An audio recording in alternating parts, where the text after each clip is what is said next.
Well, howdy there, everybody. It is 7:30 p.m. CST on the 17th of July. Sue, hello, how are you? I love your octopus. And welcome back to Cast Talks, episode 39. 39 episodes. We're pretty close to 40 at this point. We're pretty close. We're getting really close to 50 too. All sorts of milestones are almost being met. And hopefully today is a completely lovely to have you, Sue. Hopefully today is a completely bug-free stream. That is the intention and the wish that I have for all of us here. And it should be. We've done some changes to the internet and changes. It better be. Yeah, I know what you mean, Playful.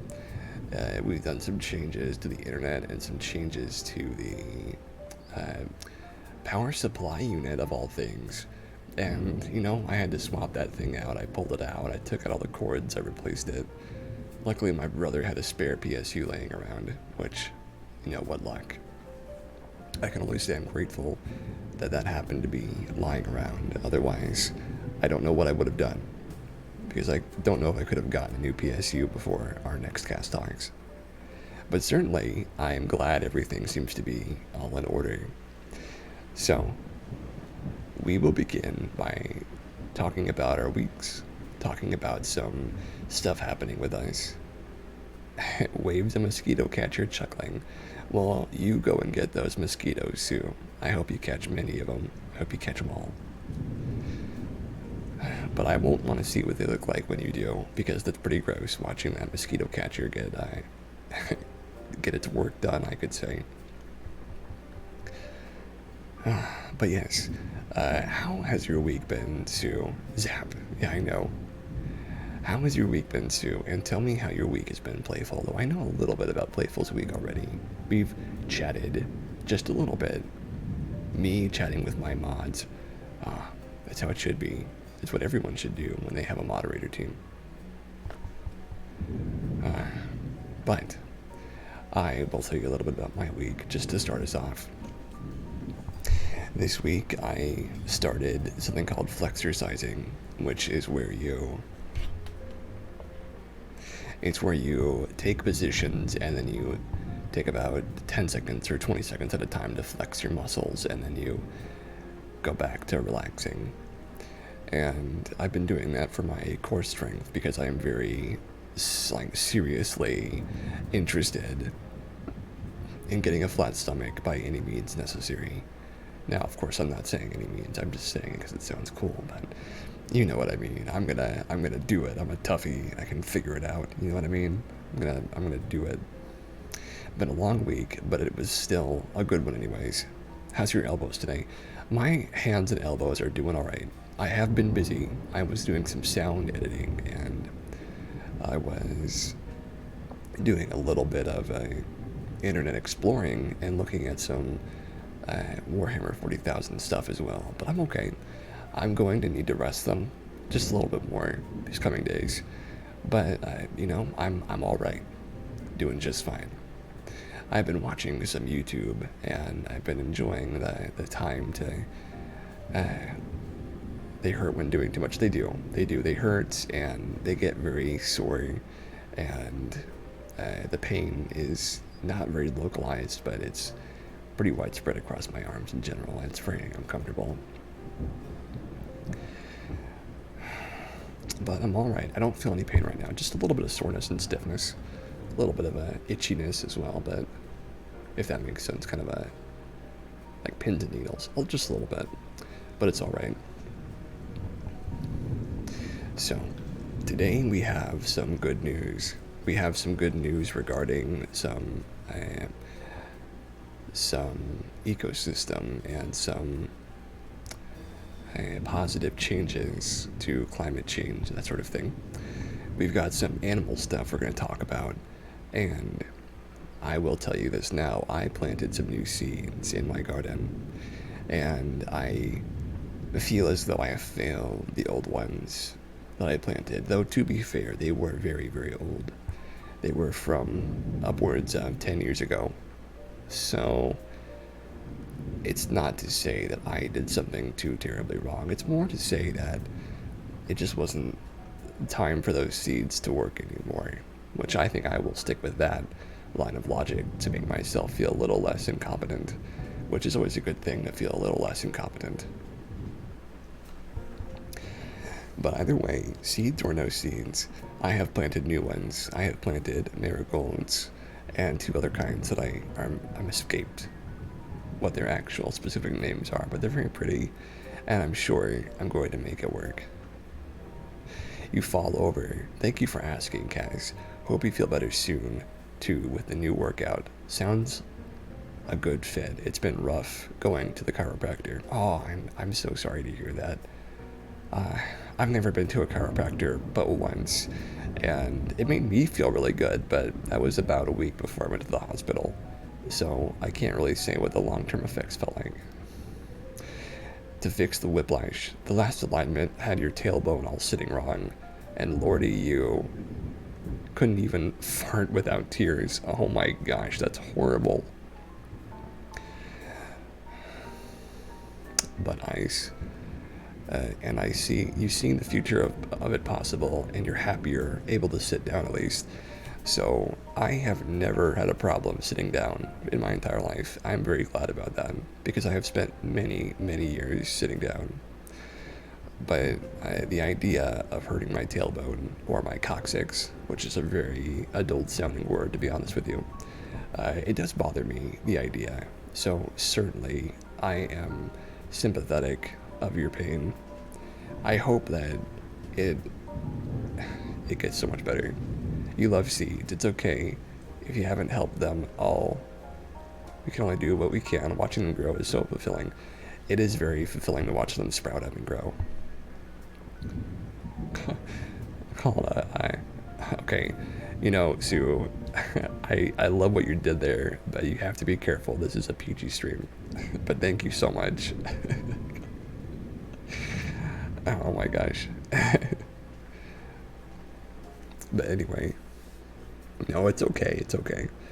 I'll let it slip this time, just because it was so funny.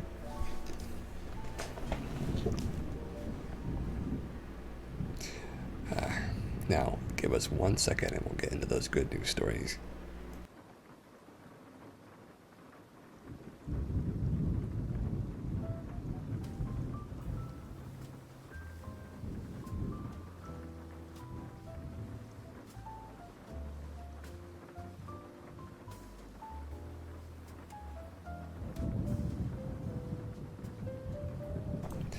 Yeah, I know how it feels. Your spelling is just horrid. It's alright, my spelling has been a little messed up recently, but I have gotten back into role-playing and typing, which I'm doing at an extremely limited dimension, but it is very fulfilling to me to roleplay and type things out. And I've always loved it. I've always thought of it as my favorite way of expressing myself is through typing and roleplaying. And I don't like typing to type a book out or to type any other kind of typing doesn't work for me. But yeah, I love role-playing, especially on like Second Life. That is so much fun. I've always loved it, and it's gotten me into trouble because I did it for so long and so much. I won't say. If you get it, you're a para. Yeah, I'm a para too, though I love to match what my partner is doing as well. I'm a fan of it. I'm a fan of it all, of the long role plays and the short role plays and the in-betweens, all of it. I could, if I could make my living role playing on like Second Life, it'd be a serious contender for me of things I would spend my time with. If a person can take your spelling, that is.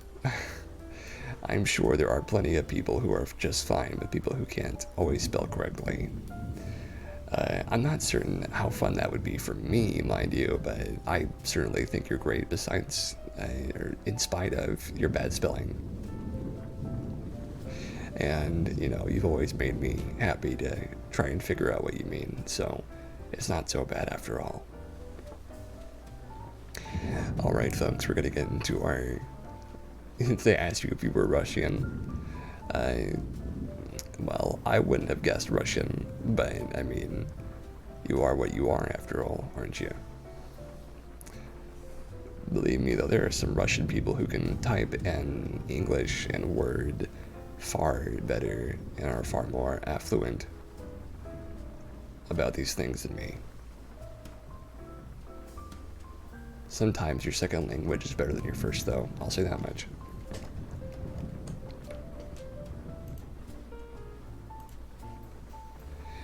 Alright, so our first good news story of the day. This is by Andy Corbley from the 12th of July, which was from last week, but we got some backlog to do. We got plenty to read through here. It's going to be great. Volunteers in India do it again, planting 250 million saplings in a single day and seeing an 80% survival rate. In just a single day, Indians have planted an impressive 250 million tree saplings in their quest to clean the air. Whereas mass tree planting operations around the globe are receiving more and more skepticism for their actual impacts on climate stabilization. The last 4 major plantings in the state of Uttar Pradesh have climbed to an impressive average sapling survival rate of 80%. It's lovely. As per Peter Wolleben, the renowned German forester and author of The Secret Life of Trees, our woody neighbors need an average of 50 years of growing before any carbon can actually be considered sequestered. So the fact that many of Uttar Pradesh's new trees are now 4 going on 5 means there's a much better chance for them to survive pests, drought, or other dangers to become contributing members of tree society. Along riverbanks and highways, and on farms, schools, and in forests, Sunday saw millions of residents of the most populous Indian state continue what is now a yearly tradition. A year ago, 20 million saplings were planted along the Ganges. That's just so you know the history. We are committed to increasing the forest cover of Uttar Pradesh to over 15% of the total land area in the next 5 years, said state forest official Manoj Singh. According to DW, the forest cover of the state has increased over the last few years. There has been an increase of 127 square kilometers, that's 79 square miles, in the forest cover in Uttar Pradesh, as compared to 2017. A state government spokesperson was quoted as saying in the Indian Express newspaper, "Mass tree plantings have been launched as an easy and inexpensive method of drawing carbon from the atmosphere, with hundreds of millions of trees being planted in countries around the world, including China, Pakistan, India, Madagascar, and the nations of the Sahel, especially Ethiopia and Senegal," GNN has reported. Geotagged with QR codes, forest officials can monitor plantation survival rates and maintain records of successful and failures at individual sites. Such efforts will be indispensable in India, which plans to expand its tree cover by 95 million hectares by 2030. I will be 35 in 2030. Wow. That's a crazy thought. That's one down. So, I always think that the more trees we can plant, the better, but I think there will be a point where there's not going to be room for any more trees unless we go up. I wonder when that will be. I often think about what gigantic cities in the future might look like, and I have no idea what to make of it. Trees are amazing. I agree. Trees really are amazing, aren't they?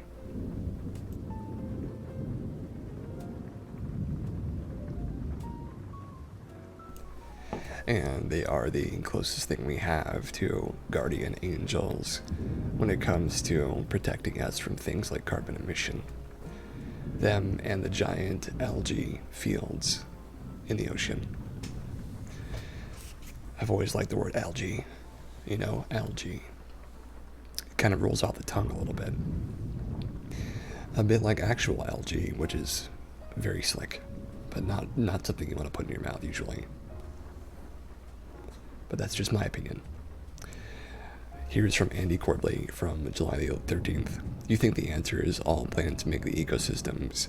You think together the plants are more healthy even with food growing. I definitely think that we need to focus on a healthy environment, not really just for us, but some algae they farm to eat. Yeah, I have heard that some algae is a crop, but it does seem a bit unusual to me. But you can always assume that if there's a plant, someone's trying to eat it. You know what I mean? If there's anything that has calories, you can try and find some way to cultivate it. And I would guess that algae has a lot of calories. I mean, there's so much algae out there. I know, right? There's so much algae out there. I mean, someone's got to eat it. The world's first underwater vegetable garden reopens, growing lettuce and basil in perfect temperatures. Even crickets. Hey, I'd eat a cricket. If it was safe to eat, I mean, I'd eat it. I'm not too against eating bugs, as long as it, including fish type of algae. No, lovely. Ocean type. Yeah, I mean, the more the merrier. It's just, it is a little strange. You know, to think about eating algae, it's a little strange. Not that bad, though. Oh, powdering cricket. I've heard about that. They powder them on Doritos. They're not actually Doritos, but you know what I mean. Oh, powdered like seaweed. Seaweed and powdered crickets on Doritos. I know, it sounds good. It sounds good. Okay, so on to our next one. From the ancient rice terraces of Yunnan to modern vertical hydroponics, agriculture comes in many different forms. Now a group of Italian brainiacs have created the world's first underwater garden for terrestrial plants. That's amazing. Seaweed and kelp have been cultivated along shorelines for centuries. And there we go. More talk about kelp and seaweed. But in small, submersible glass domes, pots of basil, lettuce, tomatoes, and even zucchini flowers, green peas, aloe vera, and mushrooms are growing like in any other home garden. It's called Nemo's Garden. The project was launched by the Ocean Reef Group as a means to experiment with food supply diversity should climatic changes make parts of Italy too dry to farm. The large, self-sustaining, totally contained biospheres would in theory be scalable and perhaps in the future might look like the underwater city from a particular movie that I can't mention. The challenge inherent in growing plants underwater, given that they are normally at home in soil, was but one hurdle Nemo has had to overcome.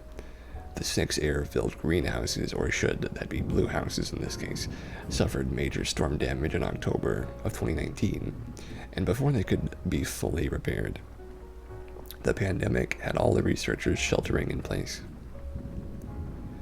Yet the team never gave up hope, as Euronews reports, and the months of abandonment did not harm the facility in any way. June 6th saw the gardens fully operational again, including their live stream where one can watch the plants literally grow underwater. That's terrific. The biospheres, which sit 8 meters under the surface of the coast,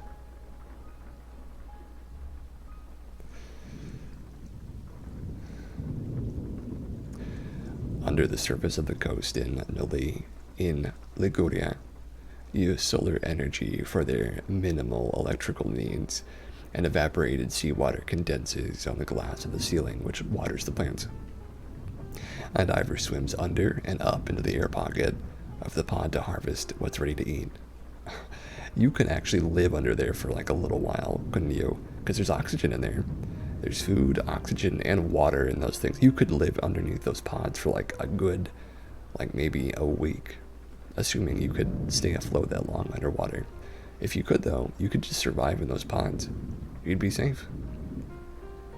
Oh man, I don't know how you'd sleep, but you're down. I mean, you could certainly be stuck in worse situations than that, couldn't you? The project website that increased pressure like that found under the ocean is actually beneficial to the speed at which plants can germinate, though they admit very little research has been published on the topic. After all, not so many people are currently trying to grow strawberries underwater. That's understandable. It's a very niche thing. The conditions create a really intense flavor in the vegetables and also allow the plant's environment to be completely controlled, with nothing impacting their life that the growers don't want. I mean, yeah, not many bugs are going to get to the plants underwater, are they? You know what I mean? Not many, like, ladybugs or worms or... And, I mean, there's not going to be any rabbits either. I mean, those plants are completely safe. Nothing's going to get them down there. Nothing. No insects can swim underwater to get at those plants. They're fine. They're as safe as can be. For now, Nemo's Garden is essentially a research lab, but if the idea were expanded, it's expected to be able to reinforce food security for the peninsula and the world. So we're going to watch the timescale video of this lovely, lovely underwater thing happening. So, everybody, pay attention to the screen if you'd like to see. To our special,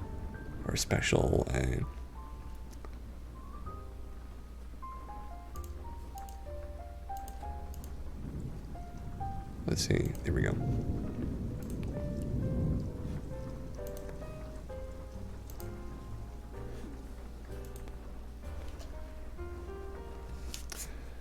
So they have to... Okay, I didn't like that. It's gonna come out of the... That shouldn't have happened, but it did. Sorry about that, folks. So they have to get everything prepared before they can get down there. Oh, I know why I didn't mute the window. Sorry about that.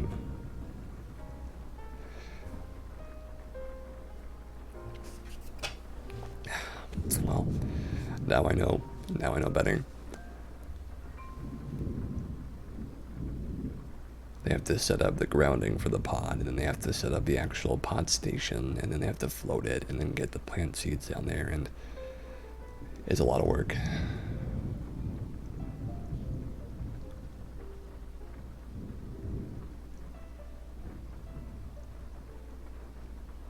You know, these minor mistakes that I make during the show remind me how much room I have to grow still. Something good to think about.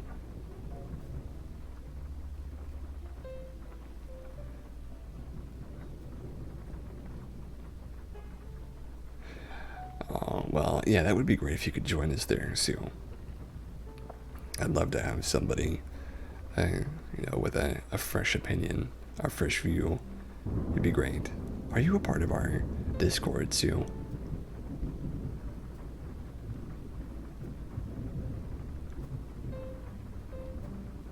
If not, I can send a link to you.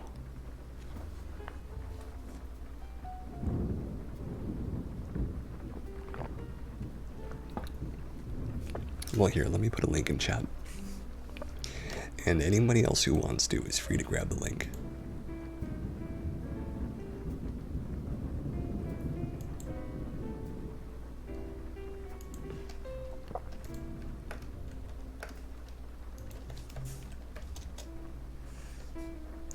So go ahead and click that, and you can join our Discord.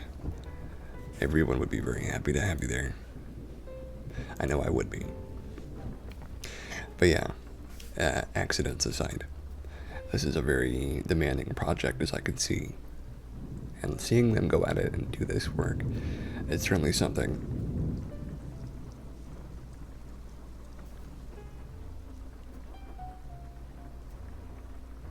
You'll poke it. Okay, cool. Perfect.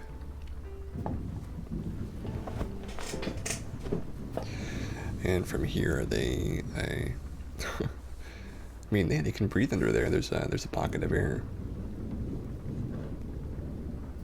Look at this guy. He's just having a good time. Started putting the plants out, putting everything in place. Yeah, it does work on computers too.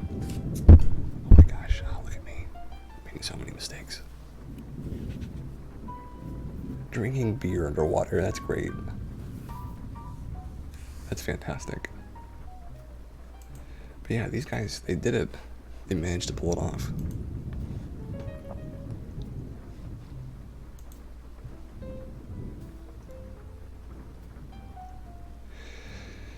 So that's it for that good news story, and I certainly want to see more of that in the future. It's very cool, isn't it? It's very cool. So paramedics in the UK have a new teammate, a robot that does CPR for them. This is from Andy Courtley from the 14th of this month.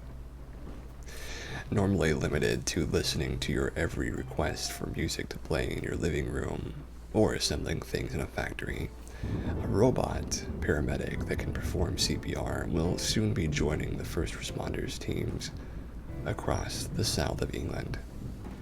For the very first time, an automation has been made that can perform the life-saving chest compression, a vital part of sustaining oxygen flow through the body during cardiac arrest. Called the Lucas 3, its performance of CPR will free up paramedic hands for other tasks, which could be essential for ensuring their patient's survival. The South Central Ambulance Service, or in other words known as SCAS, will be the first one to receive the robot, which costs 12,000 euros, that's 17,000 United States dollars, for their service of Hampshire, Berkshire, Buckinghamshire, and Oxfordshire. The CSAS charity funding the purchasing of 28 for the purpose of equipping their ambulance. A CSAS spokesman said, once paramedics arrive and begin CPR, or take over from bystanders who have initiated it, the transition from manual compressions to Lucas can be completed within 7 seconds, ensuring continuity of compressions. Lucas works through Bluetooth connectivity and performs CPR according to the various inputs, such as time between compressions, force of compressions, or according to the guidelines of medical institutions. Dr. John Black, medical director at SCAS, said, "We know that developing high-quality and uninterrupted chest compressions in cardiac arrest is one of the major determinants of survival to hospital discharge, but it can be very challenging for a number of reasons." If you didn't know this, here it comes. People can become fatigued when performing CPR manually, which then affects the rate and quality of compressions. The patients may need to be moved from difficult locations, such as down a narrow flight of stairs or remote places, which impedes the process. If you've ever done one of those test CPRs, which I've done one on babies too, you have to really push, and you have to push for a while.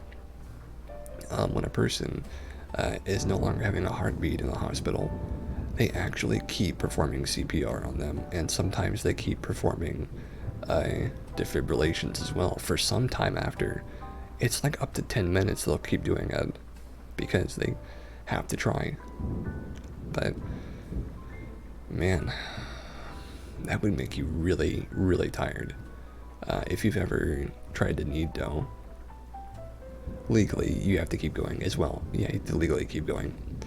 That's another thing. If you've ever kneaded dough before, imagine kneading very, very thick dough, extremely thick dough, and you have to just keep folding and kneading it over and over again, and it just is very strong. It's very, like, almost like dry, and you have to keep kneading it.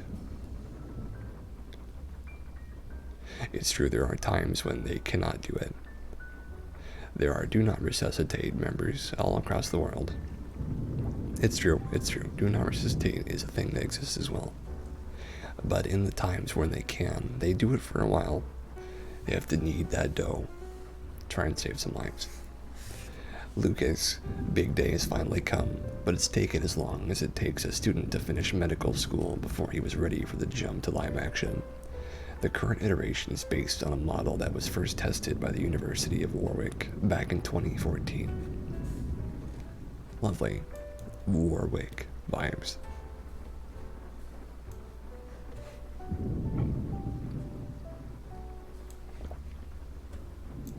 The vibes of Warwick. Lovely.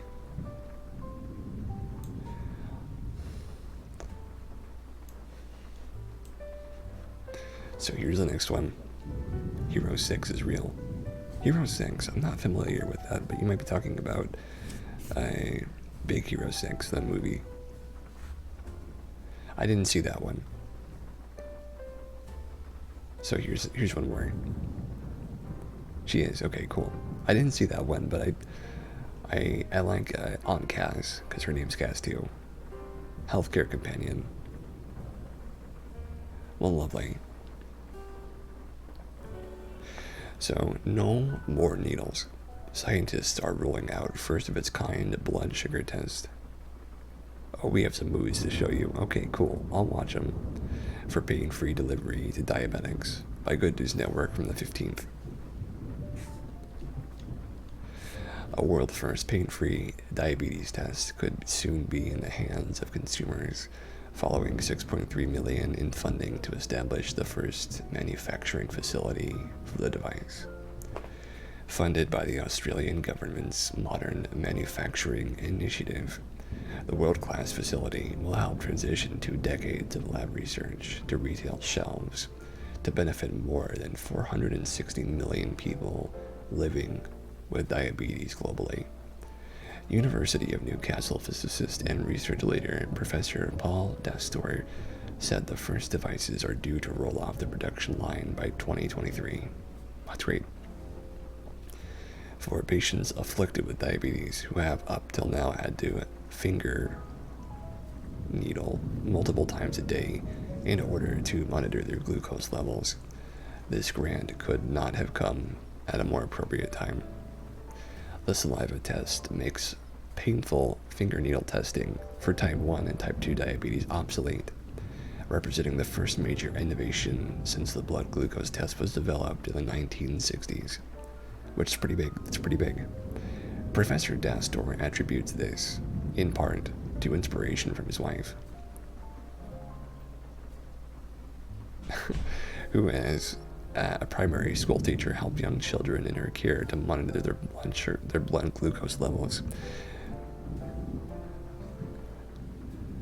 If you place a dot, thinks you're sending a curse word. Well, it certainly does like the trap. I have it pretty strict, the filter, so it'll usually catch most search words that you do. But sometimes it doesn't, and I gotta put a few extra things in there as well. The saliva test makes painful. Oh, it's rooted then. It's a heartbreaking scenario when the lunch bell rings and everyone runs to the playground. But an unfortunate few who stay back to surrender their finger for blood testing at every mealtime. Professor Dastor said, "Our vision was to create a world where no one needs to bleed in order to eat. With saliva glucose concentrations 100 times lower than in blood, this was easier said than done." No more dots, okay.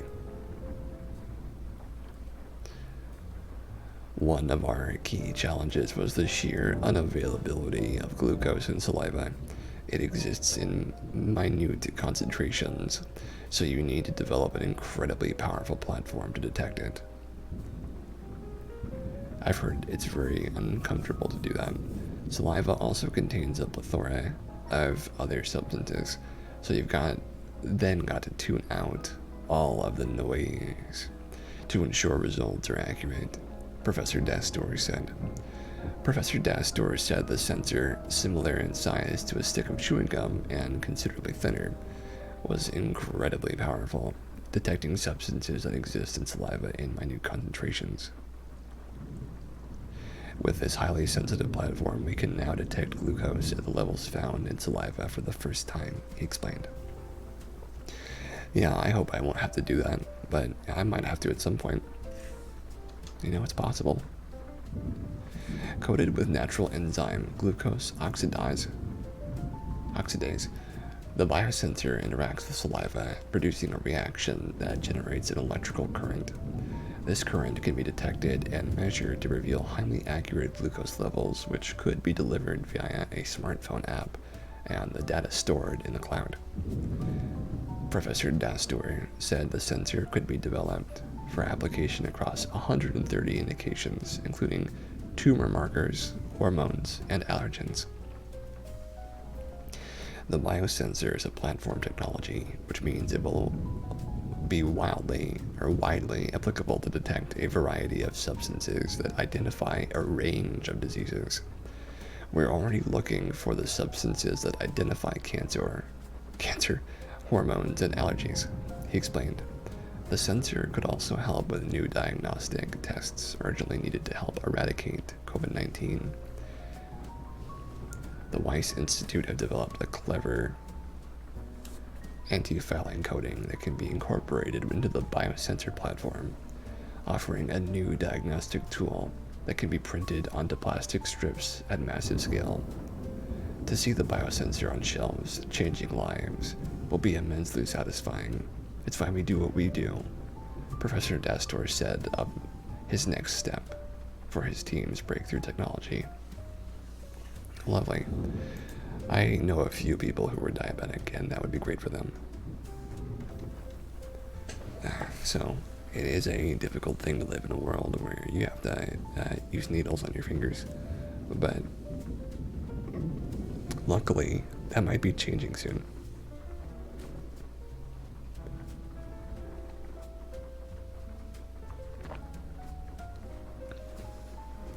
It might be changing soon, which would certainly be for the better of society.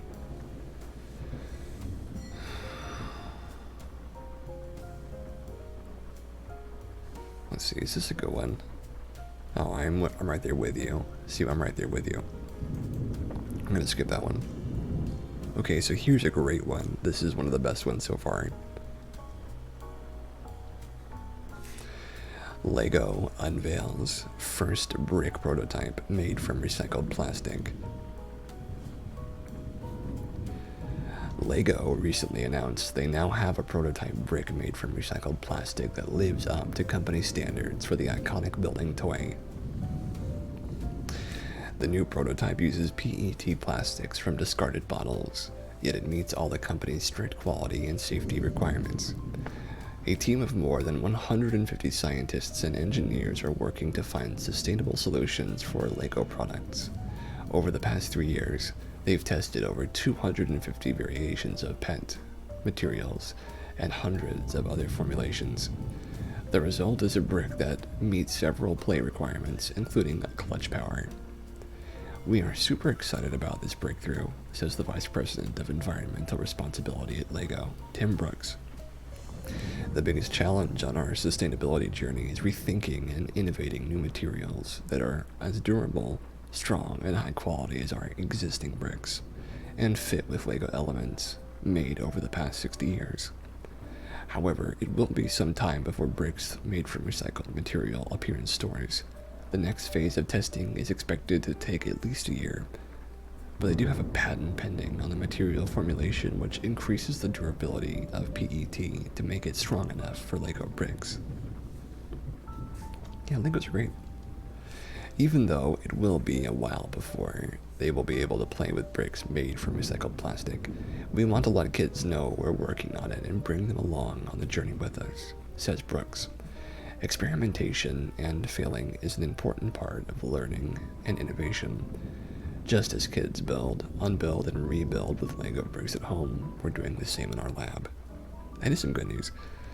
This prototype is made from recycled PET sourced from suppliers in the United States that use U.S.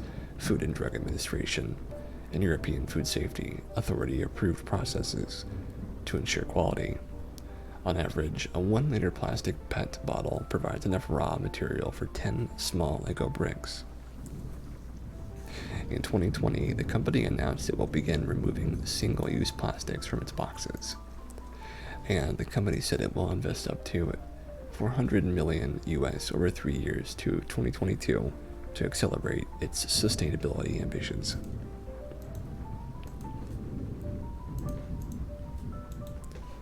So here's the video regarding Lego and their work. Transform it into a Lego brick. Into a brick of Lego. Oh my gosh, it's a brick made from crumbs of plastic. They pour them into the tray, and the bricks come out, and they smash them with the buttons. And then they go down the tray.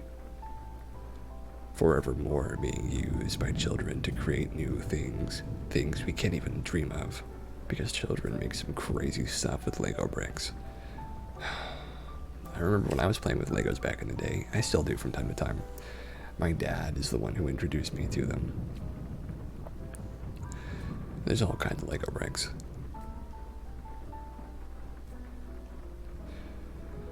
I'd like to see these white bricks do a lot of stuff in the future regarding what happens in our society from this point on. I'd like to see it. Look at this guy. Look at this brick. Oh, you can push them together. Okay, sorry, I've had enough. I've made fun of them enough. Every now and again, I gotta make fun of the Lego guys. So, here is another Good News Network story. Psychedelic found in magic mushrooms spurs growth of neural connections lost in depression. Landmark study finds. This is from July the 8th, so it's a little old. The news is slightly old, but still good. The psychedelic drug, psilocybin, a naturally occurring compound found in some mushrooms, has been studied as a potential treatment for depression for years. But exactly how it works in the brain and how long beneficial results might last is still unclear. In a new study, Yale researchers show that a single dose of psilocybin given to mice prompted an immediate and long-lasting increase in connections between neurons. We not only saw a 10% increase in the number of neuronal connections, but also they were on an average about 10% larger, so the connections were stronger as well, said Yale's Alex Kwan, associate professor of psychiatry and of neuroscience, and senior author of the paper. Previous laboratory experiments had shown promise that psilocybin, as well as the anesthetic ketamine, can decrease depression. The new Yale research found that these compounds increase the density of dendritic spines, small protrusions found on nerve cells which aid in the transmission of information between neurons. Microdoses preferred. Well, the last time I was dealing with drugs, I was the captain that was monitoring my family while they ingested some cannabis gummies, and my brother had a really terrible reaction, and that put me off the idea of taking any medicinals for a little while, but I'd be willing to try a microdose of psilocybin. I think I'd want to be with someone different than my family, though. I'd rather be with somebody else, but that's just my thing. Chronic stress and depression are known to reduce the number of these neuronal connections. Using a laser scanner microscope, Kwan and first author Ling Xiao, postdoctoral associate in the Yale School of Medicine, imaged dendritic spines in high resolution and tracked them for multiple days in living mice. They found increases in the number of dendritic spines and in their size within 24 hours of administration of psilocybin. These changes were still present a month later. Also, mice subjected to stress showed behavioral improvement and increased neurotransmitter activity after being given psilocybin. For some people, psilocybin, an active compound in magic mushrooms, can produce a profound mystical experience. The psychedelic was a staple of religious ceremonies among indigenous populations of the New World, and is also a popular recreational drug. Micro is a very small, yes, you agree with friends, not so excited on with family. Not saying all families would be, and no, just ones you know. I I would just rather experiment with, like, I don't know, I would just prefer something a little different. It may be the novel psychological effects of psilocybin itself that spurs the growth of neuronal connections, Juan said. It was a real surprise to see such enduring changes from just one dose of psilocybin, he said of the findings published in the journal Neuron this month. These new connections may be the structural changes the brain uses to store new experiences. What that might mean is the more you're using and partaking in these new forms of experience, the more ingrained good experiences might become in your memory and in your retrieval, especially retrieval for things like trying new things, taking new risks, and associating yourself with otherwise unusual and sometimes profoundly different than who you usually are situations. And taking risks is part of life, and depression can stop you from doing that. So feeling free to take more risks and to keep trying, that's very powerful. Especially the dealing with stressful situations part as well.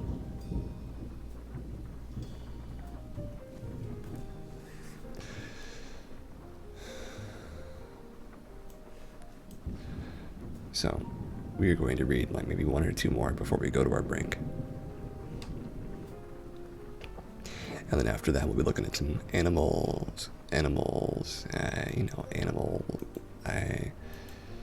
videos, excuse me. It'll be great.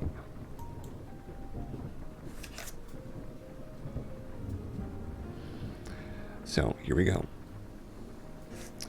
Looking to adopt a new pet. At a shelter, she found her dog that had been missing 2 years ago, by Judy Cole, from July 8th.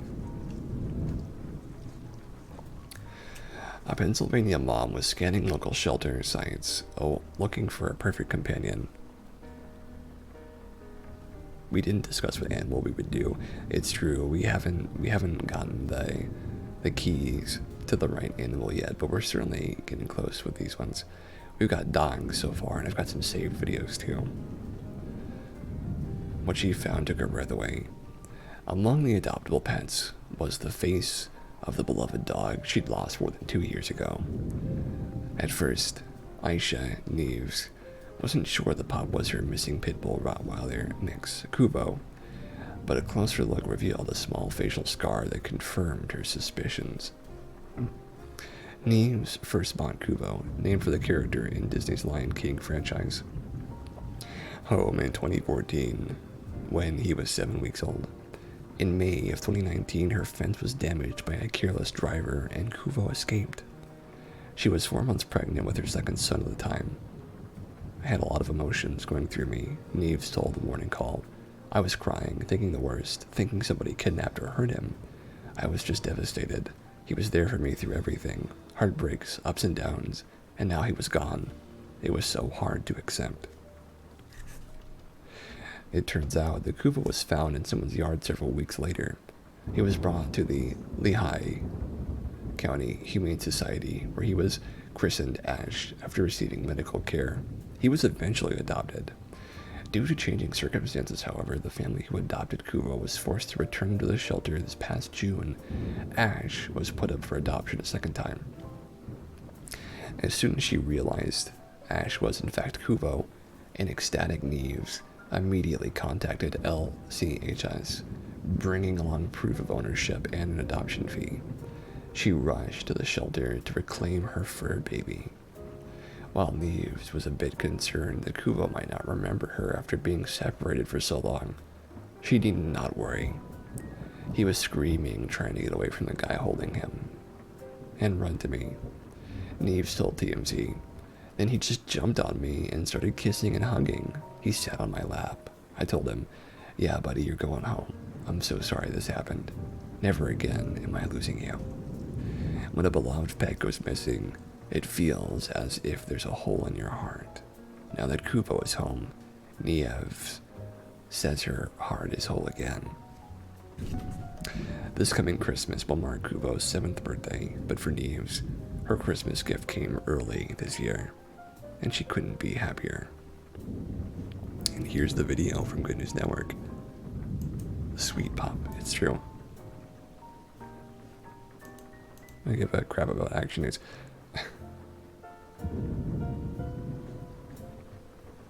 Okay.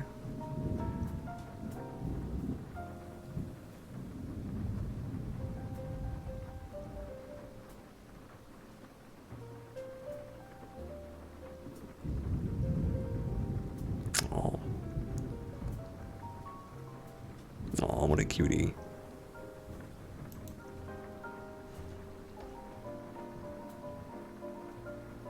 Oh, what a cutie pie. Dogs will always recognize their owners, even if they had been away for so long. Oh, look at him. He's so happy. He's like ecstatic.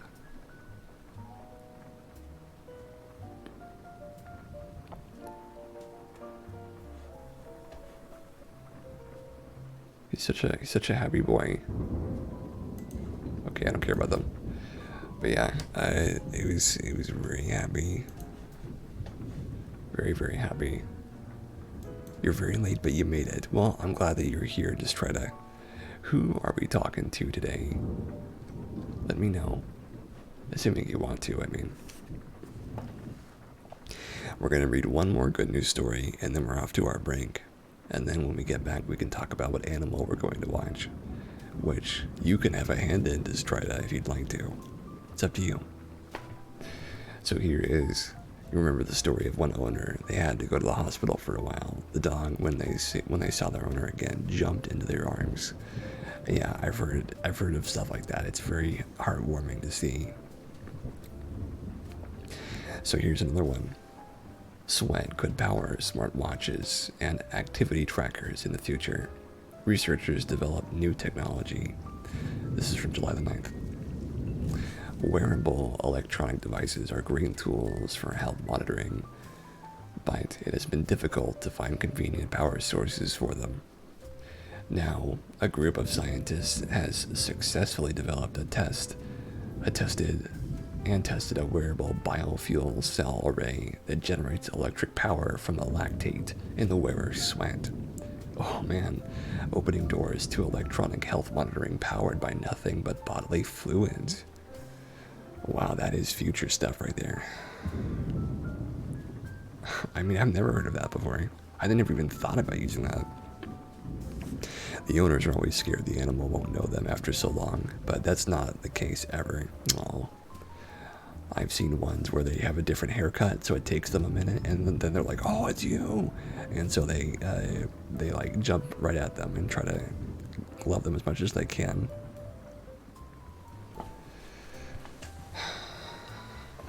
It's lovely. I hope to be that close with an animal someday. It cannot be denied that over the past decades, the miniaturization of electronic devices has taken huge strides.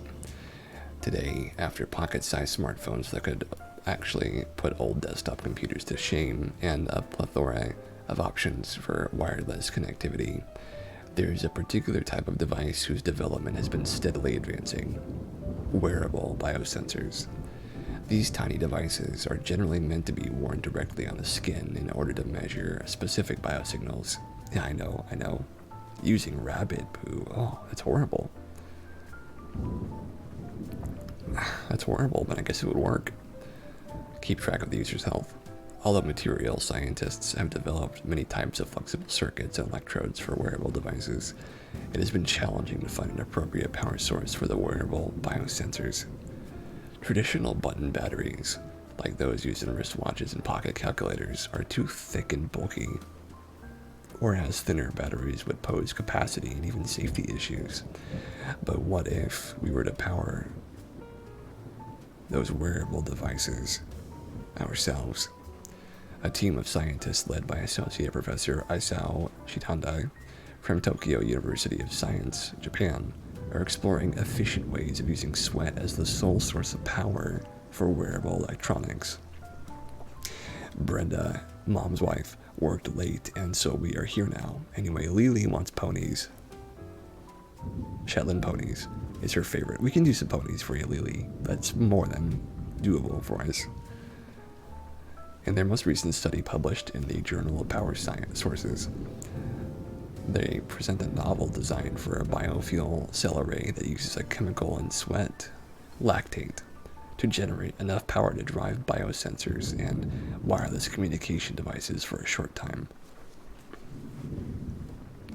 We're not going to finish this one just yet. So, folks, we're halfway through this one, which we'll keep reading while we do the animal videos. But at the halfway point, we always take 5 minutes to stand up and stretch and work our legs out and get things moving again. So right now, I recommend that you take a minute to stand up, to take some time and to get yourself nice and refreshed so you can sit back down and listen to some more gas talks. But if you need to, go up and get some water or some tea, because that's what I'm going to do. So be right back.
And we're back.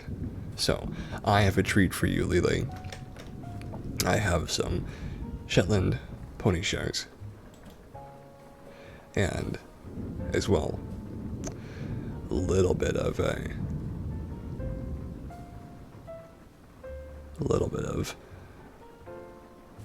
ponies and pools as well. So we begin with Viking Oceans. The world's favorite ponies are Shetlands. Skip ahead to the ponies.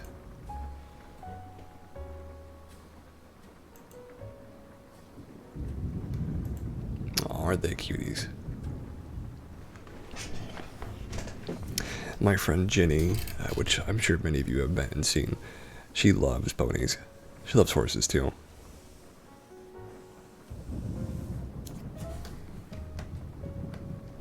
Oh, I think chat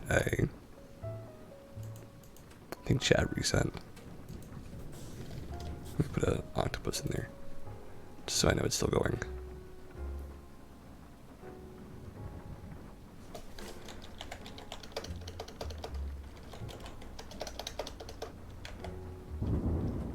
What is the name of that octopus emote? There it is. Squid. Okay, it is working. Cool. I don't care about this stuff. I want to see the ponies. Here we go.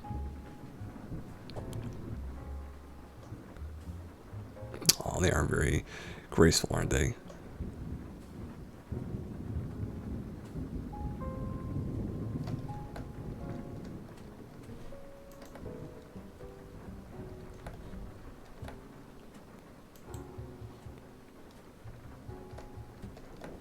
It can open the door. Oh my gosh.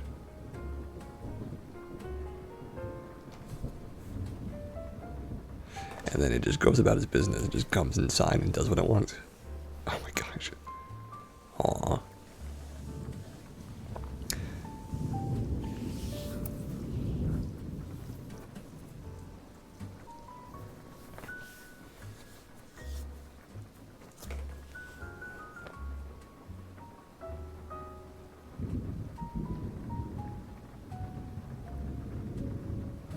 What a cutie.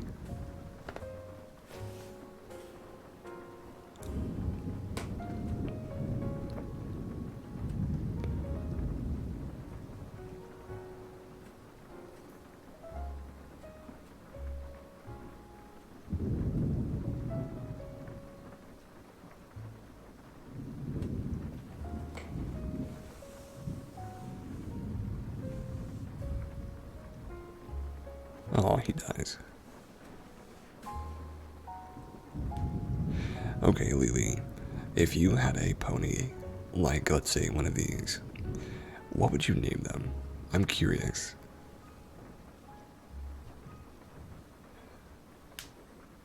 Welcome back, Playful.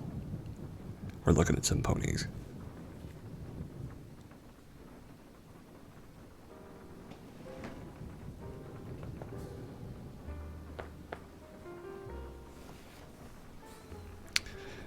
Your SL pony name is Nana. Oh, okay, Nene. You had one named Brownie. Oh.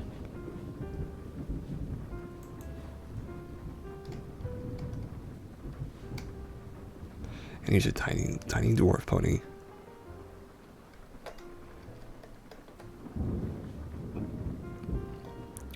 You would name it Brownie. It's very cute. Ponies are really adorable. They have such a pride to them. Oh, they use them as service animals. You know, I've heard that I have heard that, and this one's having a real tough time walking, it looks like. Which is, it's quite sad if you ask me, but it's trying. Look, it's trying real hard. Therapy animals are some of my favorite things in the world. I think therapy animals are fantastic.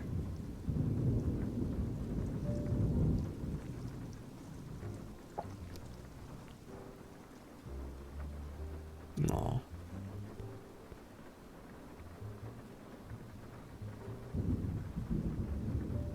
He's having some trouble on his legs there, but he's still getting around.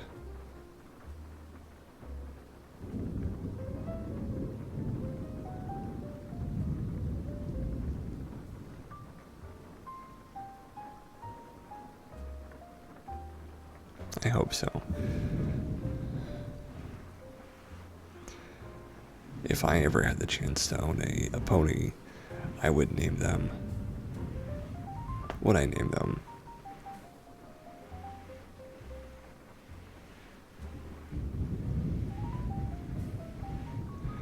I'm thinking of the word. I'm thinking of Arthur and Longinus, and I'm thinking of Stride, and I'm thinking of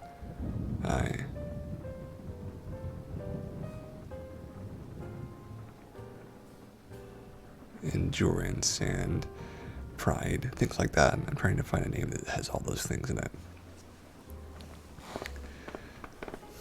But let me get back to our good news. I don't want to finish this one. For example, one is the fact that the entire device can be fabricated via screen printing, a technique generally suitable for cost-effective mass production. This was possible via the careful selection of materials and an ingenious layout. For example, whereas similar previous cells used silver wires as conducting paths, the present biofuel cells employ porous carbon ink. Another advantage is the way in which lactate is delivered to the cells. Paper layers are used to collect sweat and transport it to all cells simultaneously through the capillary effect. The same effect by which water quickly travels through a napkin when it comes into contact with a water puddle. These advantages make the biofuel cell arrays exhibit an unprecedented ability to deliver power to electronic circuits, as Dr. Chitande remarks. In our experiments, our paper-based biofuel cells could generate a voltage of 3.66 Vs and an output power of 4.3 milliwatts. To the best of our knowledge, this power is significantly higher than that of previously reported lactate biofuel cells. Lovely. To demonstrate their applicability for wearer biosensors and general electronic devices, the team fabricated a self-driven lactate biosensor that could not only power itself using lactate and measure the lactate concentration in sweat, but also communicate the measured values in real time to a smartphone via a low-power Bluetooth device. As explained in a previous study also led by Dr. Chitande, lactate is an important biomarker that reflects the intensity of physical exercise in real time, which is relevant in the training of athletes and rehabilitation patients. However, the proposed biofuel cell arrays can power not only wearable lactate biosensors, but also other types of wearable electronics. We managed to drive a commercially available activity meter for 1.5 hours using 1 drop of artificial sweat in our biofuel cells, explains Dr. Chitande. And we expect they should be capable of powering all sorts of devices, such as smartwatches and other commonplace portable gadgets. Hopefully we with further developments in wearable biofuel cells, powering portable electronic and biosensors will be no sweat. Oh my gosh, these writers are terrible. Oh, good on them for ending it like that.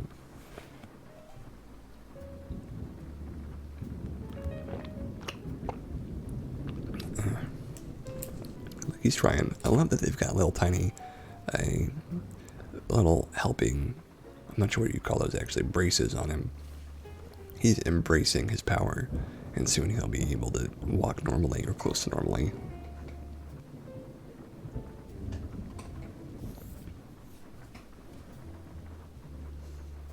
Look, he's really trying. He's really trying.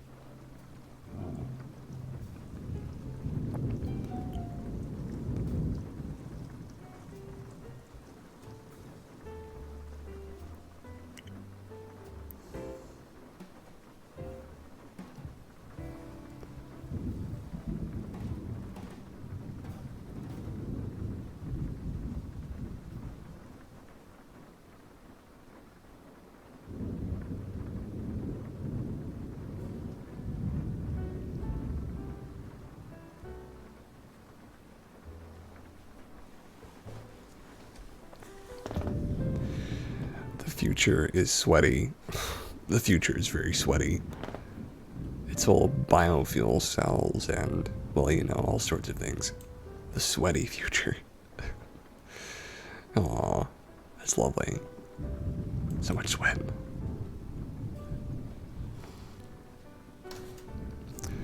Look at him going though. He's getting his proper bracing on. I bet he's very confused though, in part. Being confused, I'm sure that it's easy for an animal to get confused when things are being strapped to it.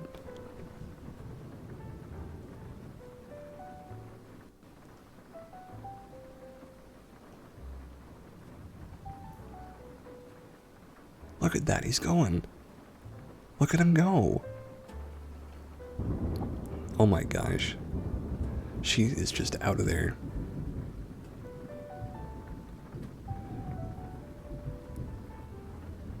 He's not going to be confused anymore. Yeah, as soon as he knows she knows she can walk, she will not be confused. She'll just start running and taking off.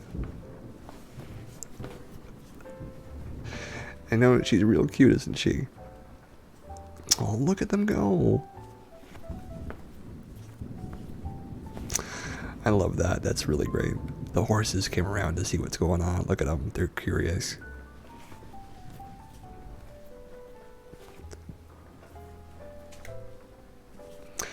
That's the best thing I've seen all day.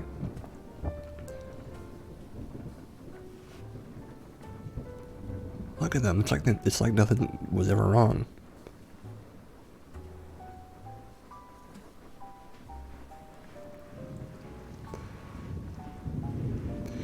Well, that pumpkin is definitely figuring it out.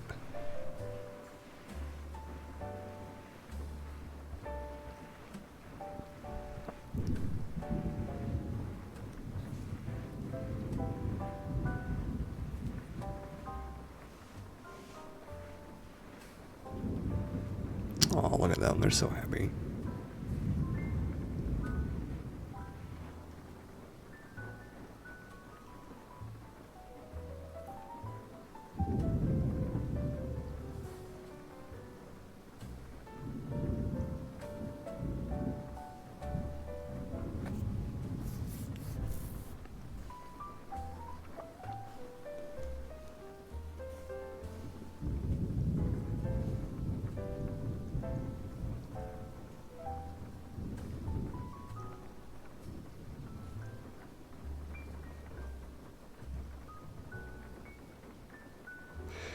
It's a magical thing to be rehabilitated.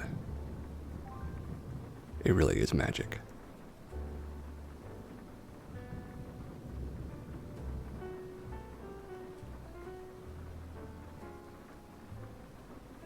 She's fast. And she's so fast now. That child can barely keep up with her. And when she knew she could walk, she was like, "Oh, I've got this figured out. I can do this. This is not a problem anymore."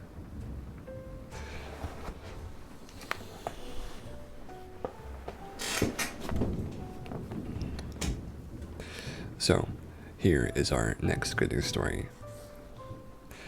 Sheep are grazing below Minnesota solar panels that invite pollinators to thrive. Lovely.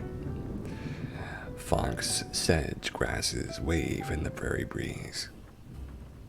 Monarchs bob and swaying milkweeds, while sheep graze on wild Canadian rye.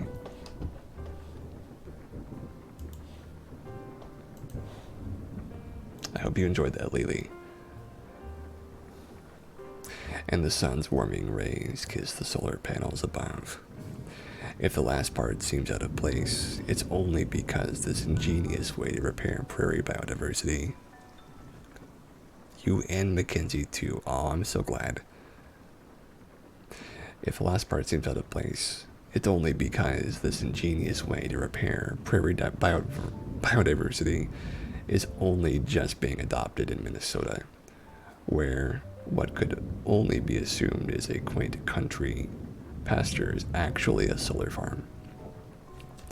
Instead of unadorned turf, bare ground, or gravel, the terrain underneath the E&L Green Powers solar farm in Chisago County is coated in wild native pollinator supplying flowers, grasses, and herbs, providing a rich habitat for insects like bees, butterflies, and even small mammals. The Minnesota Department of Natural Resources, Board of Soil and Water Resources, and Public Utilities Commission all encourage this sort of planting under solar farms.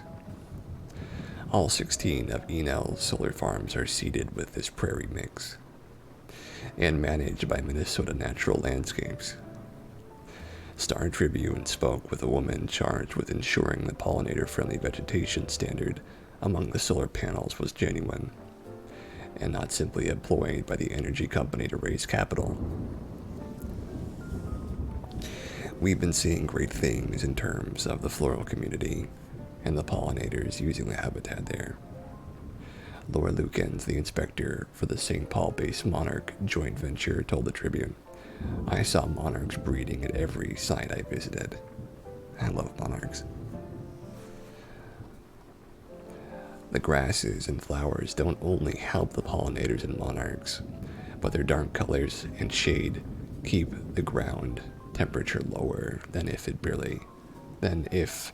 were bare gray stones or sand, which in turn helps keep the solar panels cooler, increasing their electricity generation. Perhaps the most interesting detail is the deployment by M&L of sheep to graze the pasture-like mix. The grazing of sheep helps clear away dead brush and control weeds, which reduces fire risk. Their trampling of flowers and the earth below spread seeds, which attach to their wool and help to keep the soil healthy, while their dung fertilizes it as they pass. Goat and sheep dung. This is the next phase of land management that we're trying to normalize, so it's not this bizarre of a concept. Jake Johnsky at M&L told the Tribune, "We're trying to normalize using animals to do what animals did in nature. I'm sick of just putting band-aids on. We're trying to fix the prairie. This Minnesota mixture of modern and natural is a great example of how authentic biodiverse landscapes can be fitted into so many of our society's nooks and crannies." I like that one. That was a good one. Very, very good. Let's see, we've got kind of a long one. No, it's not so long.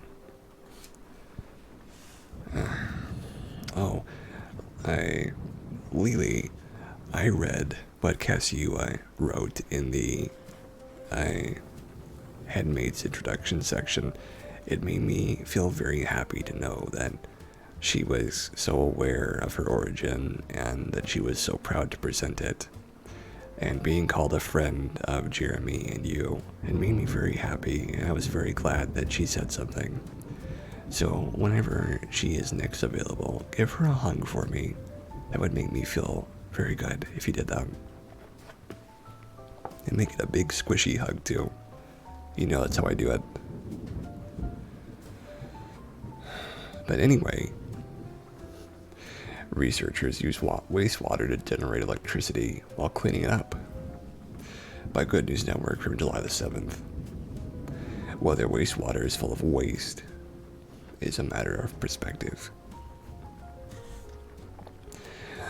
Why is it waste? Asks Zen He, a professor at Washington University in St. Louis. It's organic materials, he said, and those can provide energy in a number of ways. Then there's the other valuable resource in wastewater, which is water. His lab has developed one system that recovers both, filtering wastewater while creating electricity.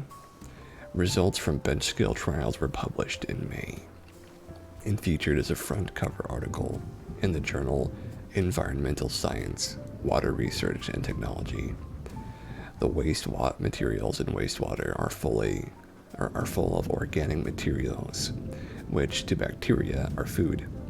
Bacteria love them and can convert them into things we can use. He said, biogas is the primary source of energy we can recover from wastewater. The other is bioelectricity. Egyptian researchers who are working with him are interested in using similar technological platforms for water desalination. There already exists ways to capitalize on bacteria to produce energy from wastewater, but such methods often do so at the expense of the water, which could be used to be filtered and otherwise, if not for drinking, for gray water purposes such as irrigation and toilet flushing. His lab took the two processes, filtration and energy production, and combined them, integrating the filtration system into the anode electrode of a microbial electrochemical system. The system is set up like a typical microbial fuel cell, a bacterial battery that uses electrochemically active bacteria as a catalyst, where the traditional fuel cells would use platinum. In this type of system, the bacteria are attached to the electrode. When wastewater is pumped into the anode, the bacteria eat the organic materials and release electrons, creating electricity. To filter the same water, however, requires a different system. His lab combined the systems, developing a permeable anode that acts as a filter. I didn't get why they were saying he's, but that's his last name is he's. The anode is a dynamic membrane, made of conductive carbon cloth. Together, the bacteria and membrane filter out 80 to 90% of organic materials. That leaves water clean enough to be released into nature or further treated for non-potable water uses. He used a mixed culture of bacteria, but they had to share one feature. The bacteria had to be able to survive in zero oxygen environments. If there was oxygen, bacteria would just dump electrons to the oxygen, not the electrode. He said, if you can respire with the electrode, you'll perish. To find the correct bacteria, he mostly defers to nature. It's not 100% natural, but we select those that can survive in this condition, he said. It's more like engineered selection. The bacteria that did survive and respire with the electrode were selected for the system. The amount of electricity created is not enough to, say, power a city, but it is, in theory, enough to help to offset the substantial amount of energy used in a typical U.S. water treatment plant. In the U.S., about 3% to 5% of electricity is used for water and wastewater activity, he said. Considering the usage by a local municipal plant, he believes his system can reduce energy consumption significantly. Wastewater is a resource that's in the wrong location. Typically, the process consumes about 0.5 kilowatt hours of electricity per cubic meter, he said, based on the bench scale experiments. We can reduce it by half or more than that. The primary goal of HE's system isn't electricity production, it's wastewater treatment and nutrient recovery. Bacteria can convert those organic materials into things we can use, he said. We can also recover nutrients like nitrogen and phosphorus for fertilizer. We can use it to feed plants. It's only when we don't use it, then it becomes waste.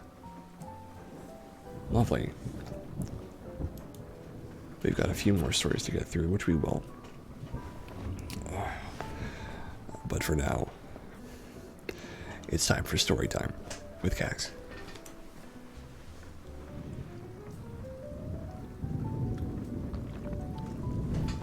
So,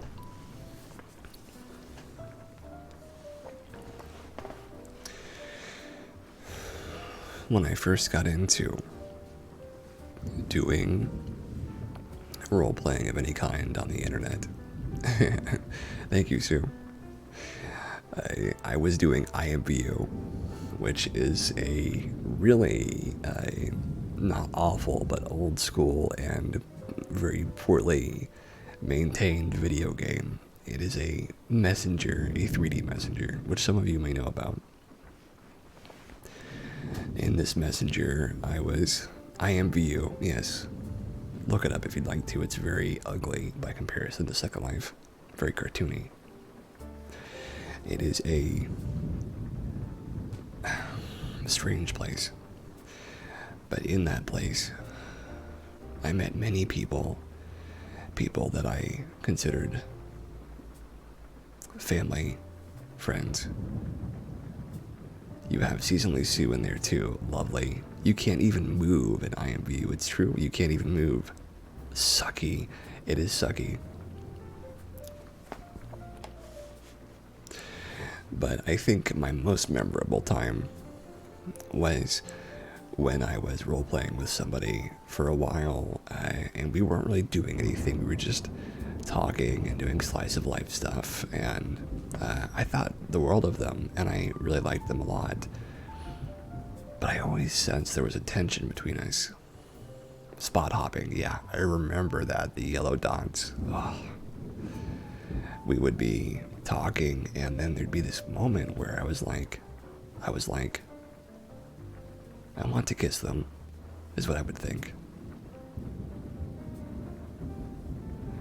And I wouldn't, because I'm pretty shy, and I don't like to do that, to assume something and to make that move. That's not really my style. So I was patient. And then the moment came again, and I was like, I want to kiss them again. And I didn't, but I thought about it, and I was like, wow, why do I keep feeling this way? And finally, about a week later of these moments occurring, she was in the middle of typing, and I was like, oh, man, I don't know what I'm going to do about this, because I feel this way about them, but they're my friend, and I'm not sure I want to do anything about it. And they made their next RP move to walk up to me, to sit on my lap, and to kiss me right on my lips. And I was so shocked and so surprised and so bewildered and flustered that I didn't even know what to do. I didn't know what to do because someone I liked, someone I was interested in, liked me back and was interested in me too. And they call that virtual love, in case you're curious. Virtual love is a strange, strange thing.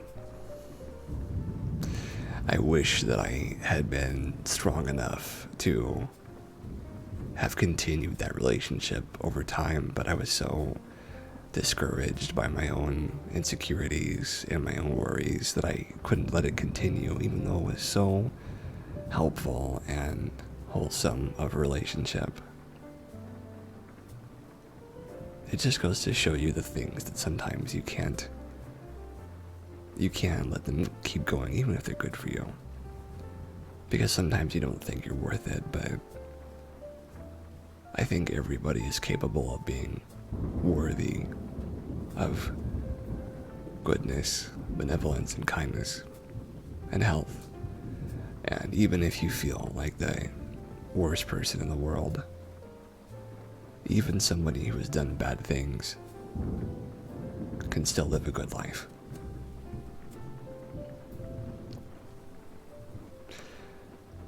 I hope that helps you guys a little bit hearing that.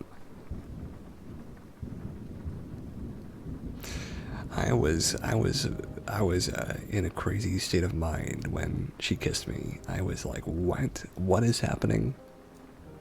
I didn't believe it, right? I didn't believe it at all. But it was cute. It was very, very cute.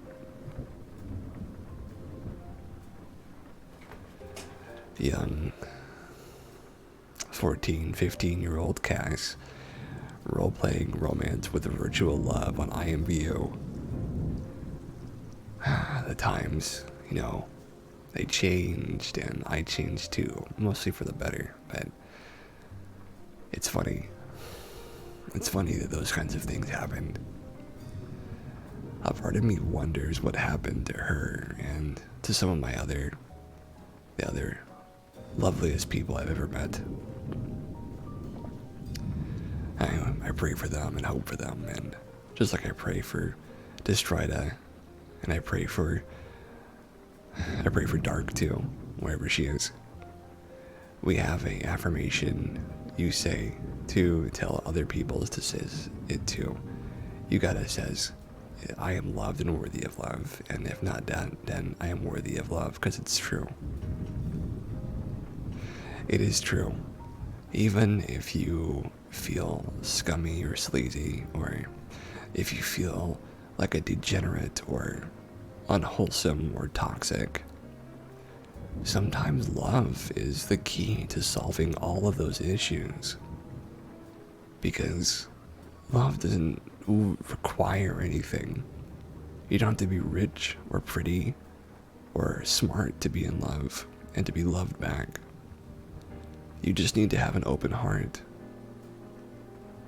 And if you have that, if you're willing to give yourself, be vulnerable to somebody else, and to be beholden to someone else's love, it can change your life forever.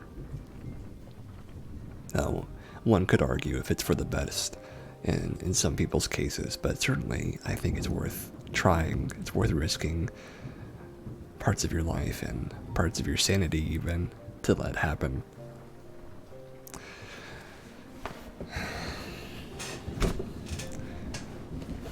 Certainly it's an interesting theory, and I think it's a good one too. So we're going to finish up with these good news stories. Oh my gosh, I'm burpy tonight.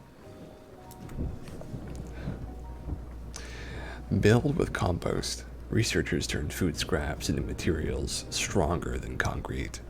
By Good News Network from July the 7th. Most people don't think much about the food scraps they throw away. I do actually, so I feel like it's not talking about me. No, I know it isn't, but still. However, researchers in Tokyo have developed a new method to reduce food waste by recycling discarded fruit and vegetable scraps into robust construction materials. Worldwide industrial and household food waste amounts to hundreds of billions of pounds per year, a large proportion of which comprises edible scraps like fruit and vegetable peels.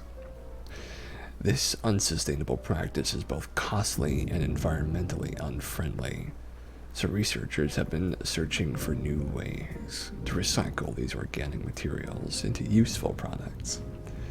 Our goal was to use seaweed and common food scraps to construct materials that were at least as strong as concrete, explains Yuya Sakai, the senior author of the study. But since we were using edible food waste, we were also interested in determining whether the recycling process impacted the flavor of the original materials. The researchers borrowed a heat pressing concept that is typically used to make construction materials from wood powder, except they use vacuum-dried, pulverized food scraps, such as seaweed, cabbage leaves, and orange, onion, pumpkin, and banana peels, as the constituent powders. The processing technique involves mixing the food powder with water and seasonings, and then pressing the mixture into a mold at high temperature. The researchers tested the bending strength of the resulting materials and monitored their taste, smell, and appearance. With the exception of the specimen derived from pumpkin, all of the materials exceeded our bending strength test target, says Koda Mashida, a senior collaborator. What is the problem with pumpkins? Why can't you bend? Pumpkins just are not flexible. They can't do it. I don't know why the pumpkin of all things didn't work. It's beyond me. We also found that Chinese cabbage leaves, which produced a material over 3 times stronger than concrete, could be mixed with the weaker pumpkin-based material to provide effective reinforcement. God, not a good day to be a pumpkin. The new robust materials retained their edible nature, and the addition of salt or sugar improved their taste without reducing their strength. Eating cinder blocks at this point. Furthermore, the durable products resisted rot, fungi, and insects, and experienced no appreciable changes in appearance or taste after exposure to air for 4 months. My gosh. They're nutrition bricks. They are. They're nutrition blocks. I love that. I've always wanted to try a nutrition block. Given that food waste is a global financial burden and environmental concern, it is a crucial development method for recycling food scraps. Using these substances to prepare materials that are strong enough for construction projects, but also maintain their edible nature and taste, opens the door to a wide range of creative applications from the one technology, edible buildings. Oh my gosh. Sorry, that's so silly. Homes with it, not eating it. I know, Sue. I thought they were building homes with it, not eating it. Yeah, I know. I don't know which they're doing, honestly. Both. They're eating what they're not building with. So you buy a big old brick cabbage setup, and then whatever you don't use, you just eat. I don't know. It's very strange. It licks the wallpaper. It's like Willy Wonka. The snozberries taste like snozberries, as he would say.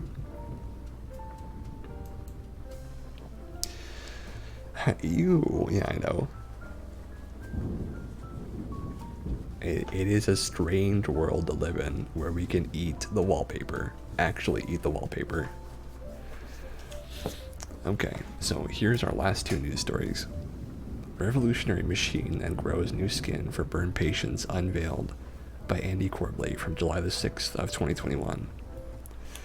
A piece of skin the size of a nickel, when placed inside a revolutionary Swiss bioengineering machine, can create a skin graft the size of a manhole cover. My gosh.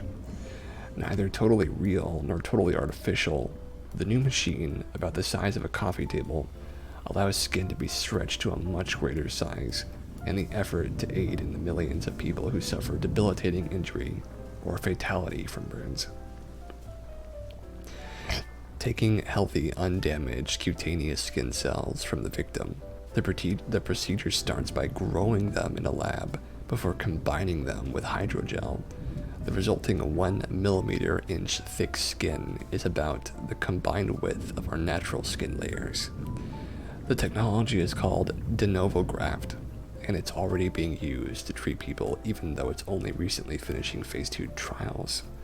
That's because for a select few people, this method of skin crafting is so advanced, it's the only existing option in the world for their condition, which could be a rare illness or a significant burn.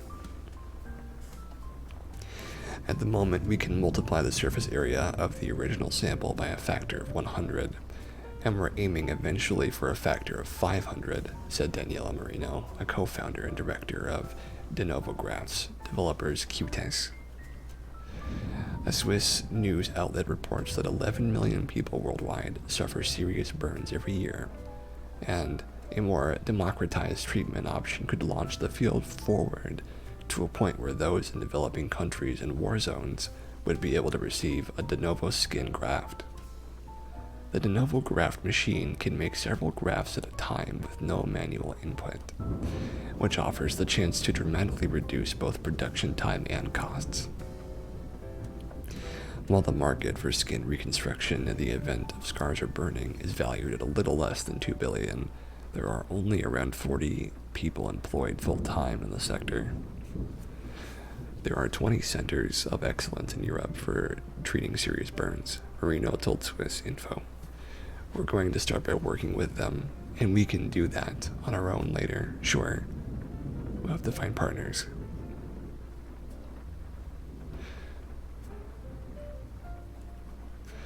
Marino expects phase 3 trials to be finished sometime after 2023, which after the procedure would initially be available principally in Europe. Let me see what this video looks like first. I don't want to see any burn wounds, but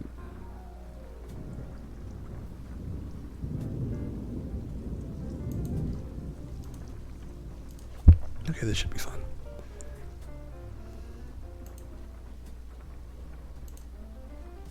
No, not that. It's me and Lily. That's not what I meant to show, but it's still cute. Look at that. Oh, the skin graft. It's a skin. It's a skin hydro dip. Wow. Look at that. It's like wearing future skin. No, but you know what I'm talking about. It's future skin.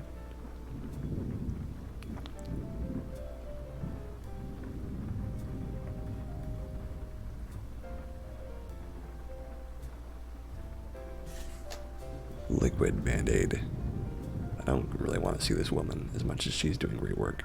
I want to see more of the... You don't see any more liquid. You just see people pointing their pens and stuff. Pen pointers, if I may say. Dude, liquid Band-Aids are a great idea, though. Honestly, they are. Okay, we're on to our last good news story for the day. And it's not too long. So cool, I know it is very cool. Okay, so...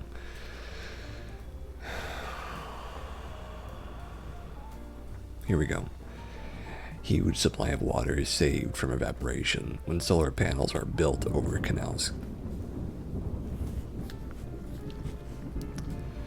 In an interview, famed astronomer Neil deGrasse Tyson explained that we already have flying cars in a way because tunnels and overpasses allow cars to access the third dimension. Okay, Neil, that's fine, but they don't have rockets on them, or jets, or whatever. They're not hovercrafts, so it's not the same thing. But I appreciate his sentiment, regardless. They say those types are better for healing. They don't come off as soon as other Band-Aids. It's true, playful. Liquid Band-Aids are the future. They are multi-state adhesives. Medical adhesives, mind you. By that logic, India has invented flying solar panels, which are being suspended above irrigation canals to cut down on the evaporation of precious water droplets by providing shade from the sun's evaporating heat. It's also a clever way to cut down on habitat loss, too, by placing panels in already dedicated man-made spaces. Now, California is eyeing the benefits derived from several successful canal installations in India. With the world's largest irrigation canal network and the 290 days of average sunshine, California is uniquely positioned to ease its own severe water shortages with this emerging innovation of canal-covering solar farms. UC Santa Cruz, has investigated this method for use in California and estimates that, on top of generating green energy, it would save 63.5 billion gallons of water from evaporation annually. A massive windfall for the state that sometimes rations water and which regularly suffers from droughts.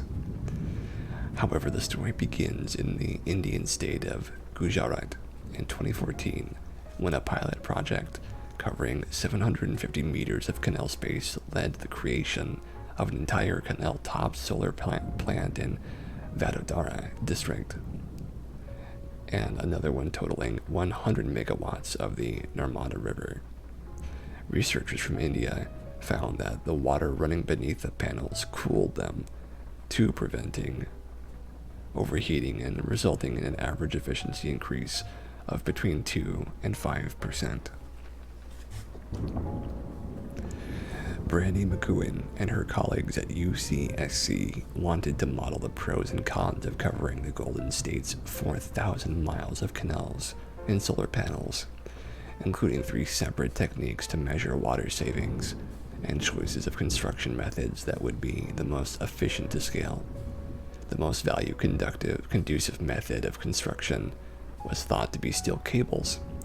The results, published in Nature Sustainability, made a sunny future.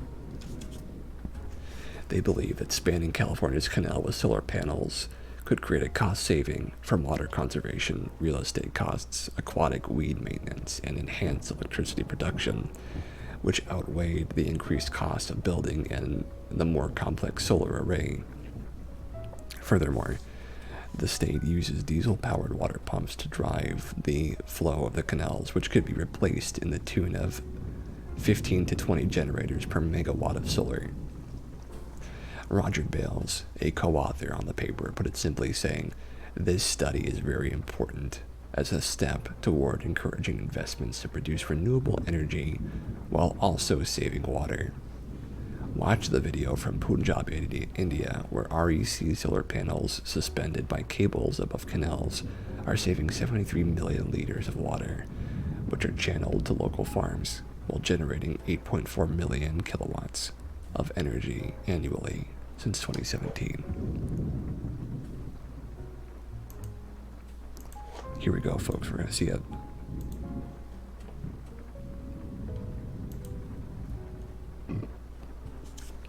Ooh, look at that.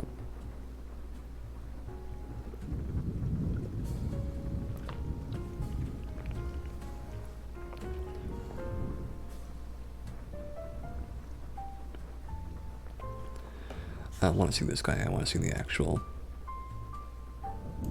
Here we go. Look at that. Wow. That is the future. I know. That is the future right there. It's really great. Okay, I don't want to see him. I want to see the solar farms.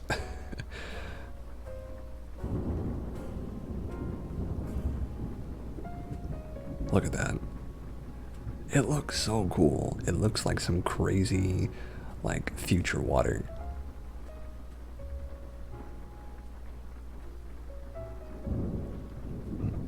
Gosh.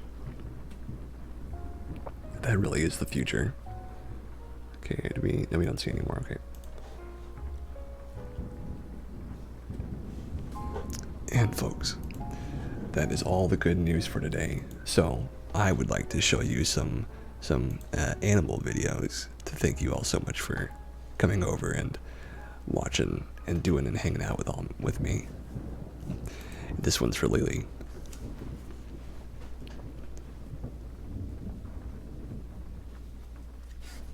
Let's look at this.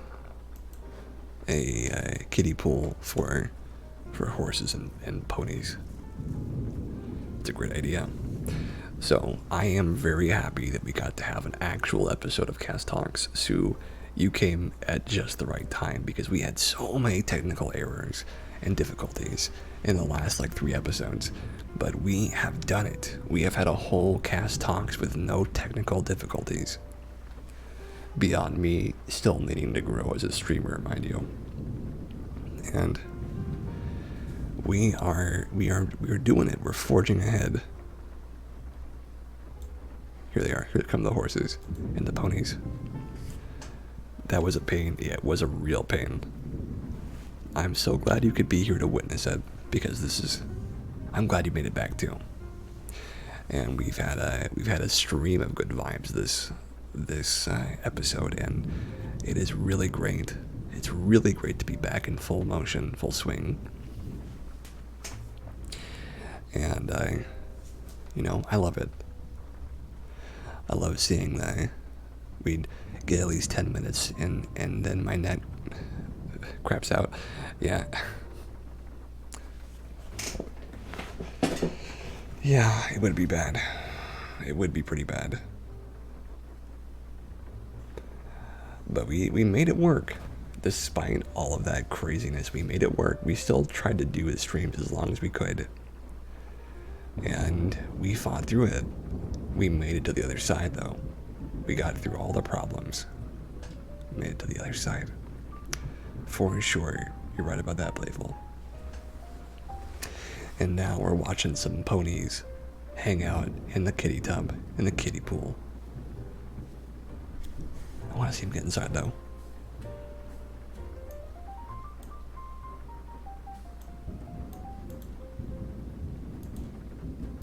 Because eventually they're like, okay, I want to dip. I want to dip in the pool. That one right there, the more pale one. Oh, look at him go. He's like, yeah, I'm getting in. Aw, what a cutie pie. He looks like a wet dog. Aw. A wet pony dog.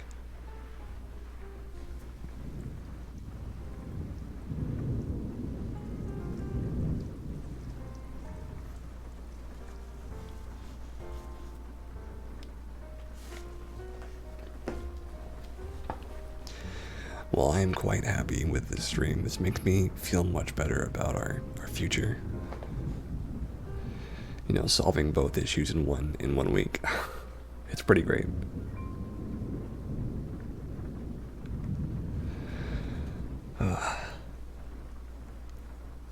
Now that water is all dirty. Yeah, it's true. It's true. It's all brackish.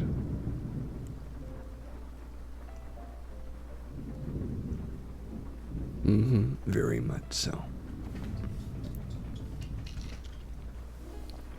It's good for horses though, because they like getting themselves clean. They like dirtying up the water. It's their thing. They're not gonna drink much more of it though. They've had their fill.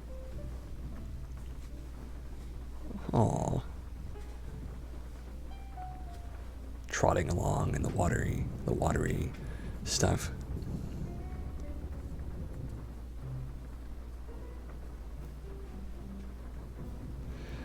The pony won't get out yet. It's great. It's really great. He's so happy being in there. He doesn't want to get out.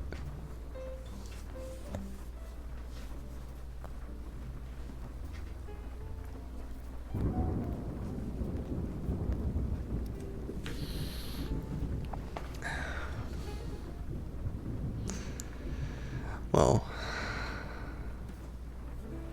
this has been my favorite episode in like 4 weeks or something because of all the problems. But I have to say, guys, you know, we made it work. We made it happen. And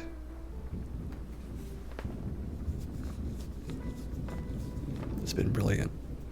It's been really brilliant. And I'll see, that horse wants to keep drinking though. The pony is funny.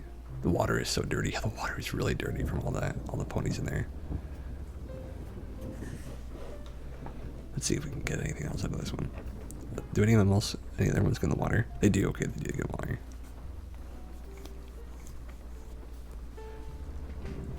That one pony just wants to keep getting back in. He keeps going back in. He just likes it too much.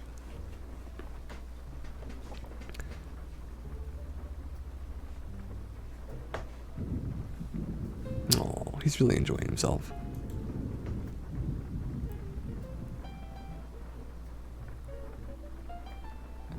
That water is so dirty. Oh.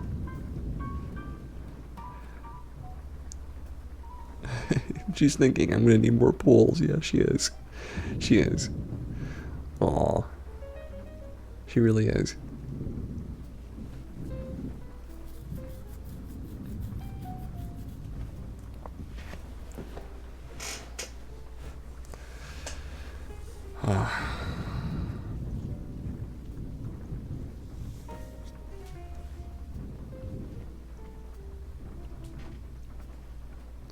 Well, this has been a great stream, everybody. I'm very happy about this. But unfortunately, we've come to the end of our time for today. I want to thank, just try to playful and to everybody else watching and just my internet and my computer for being so wonderful and for making this so much fun for me. It would not be the same without you guys, and I couldn't make it work without you. So thank you all for being here. I love you guys, and I am looking forward to next week. See you next week, or if anyone wishes, tomorrow night. Yeah, it's true. We'll be on tomorrow night at the same time, 7:30 p.m. CST.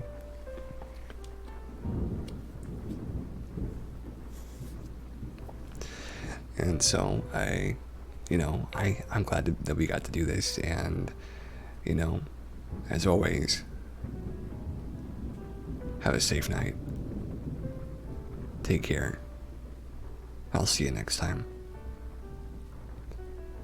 Bye-bye.